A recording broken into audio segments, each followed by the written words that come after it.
You never gave up on your dreams. You just decided it wasn't the right time. Every day, for years. And notice, no one can accuse you of quitting because there was no moment of quitting. No scene where you tore something up and walked away. You were being careful. You were being realistic. You were being smart. That's what makes it perfect. Giving up, done slowly enough, with good enough reasons, doesn't look like giving up at all. It looks like prudence. This is the quiet war, second front, the retreat that signs its name as strategy.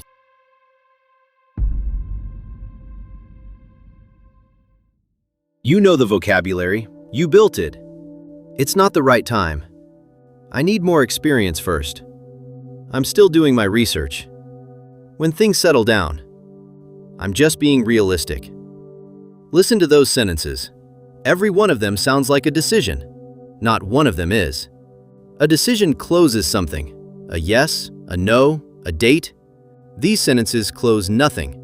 They are doors held ajar, forever. Now look at the thing. Your thing. You know exactly which one I mean. It surfaced the moment I said it. The project, the move, the conversation, the change. How long has it been almost ready now? You research it. You collect information the way other people collect souvenirs. One more course, one more book, one more video like this one. And notice what you do when you ask for advice. You're not asking to be pushed. You're hoping, quietly, that someone will tell you to wait. So the waiting becomes theirs, not yours. And when someone actually says, go, do it now, feel how fast your mind produces the reasons. Instant, fluent, rehearsed. That fluency should worry you. Nobody is that good at explaining a delay unless the delay is being defended. Here's what's actually happening. Fear, in a modern life, has a problem. It can't show itself. You're intelligent. If fear said, "Don't try, I'm scared," you'd override it in a heartbeat. So it doesn't say that. It hires a translator. It says, "Let's not be hasty. Let's think this through. Let's wait for better conditions." Fear borrows the vocabulary of intelligence because that's the only language you'd ever obey. Which means the smarter you are, the better your excuses. Intelligence doesn't protect you from avoidance. It upgrades the disguise. And your brain co-signs the whole operation because the math is rigged. A possible failure weighs about twice as much as a possible win. That's not weakness, that's factory settings.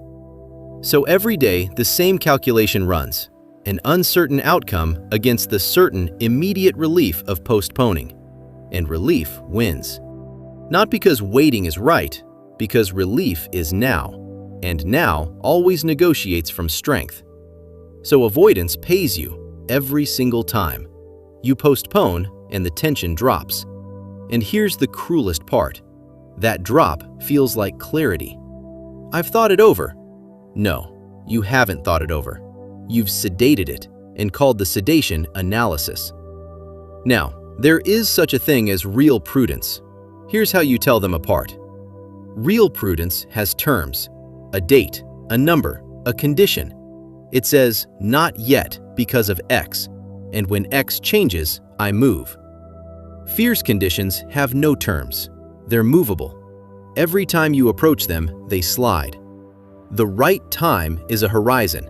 It retreats exactly as fast as you advance. 2,000 years ago, a former slave with a crippled leg stood in front of the young men of Rome and asked the only question that matters here. How long will you wait, Epictetus asked, before you demand the best of yourself? You are not a boy anymore. You keep making plans, setting dates, promising yourself the serious life starts soon, and postponement becomes the one thing you actually practice daily. Any day now, you'll begin. Any day. He asked that 20 centuries ago. The vocabulary hasn't changed. Now look at where all this waiting happens. Imagine a waiting room. Rows of empty chairs. That flat, patient light. And you holding a ticket. You've been holding it so long the ink has started to fade. That room is where part of you lives. Not all of you. Your days go on, your work gets done, but the part of you that carries the thing, it sits in there, politely, checking the board, waiting for its number to be called. Here is what you need to see about that room. Get up, walk to the front desk. There is no front desk. No one has ever worked here. There is no list, there is no queue. There is no schedule behind the glass. The number on your ticket will never be called because there is no one to call it. The right time is not late. It isn't delayed. It doesn't exist. It was never a time at all. It was a place to hide, furnished to look like responsibility. And the feeling you're waiting for, readiness, doesn't arrive in waiting rooms. Readiness is not a precondition. It's a product. It gets manufactured in contact with the thing itself, clumsily, badly, in public. The only way anything real ever starts. You could sit in that chair for 30 more years and feel exactly as unready as you feel tonight. Nobody is coming to call your number. And that is not the tragedy.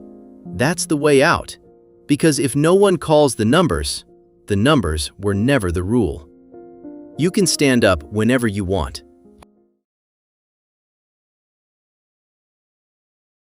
I'm not going to tell you to go do the thing tomorrow. That would be a lie with good intentions. And when it collapsed, you'd file it as proof that waiting was right all along. Your job is smaller and sharper. The next time the excuse arrives, today, tomorrow, dressed impeccably, stop for 1 second and ask it a single question. What exactly am I waiting for? Demand precision. If the answer has a date, a number, a name, a condition that can actually be met, fine. That's prudence. Keep it. It's working for you. But if the answer dissolves when you touch it, the right moment, feeling ready, things settling down, then you've caught it. Look at it closely. That is not a reason. That is fear, wearing your own intelligence as a coat. Don't fight it yet. Just call it by its name. Every disguise dies the same way, by being recognized. One last thing, and it changes the color of everything you just heard.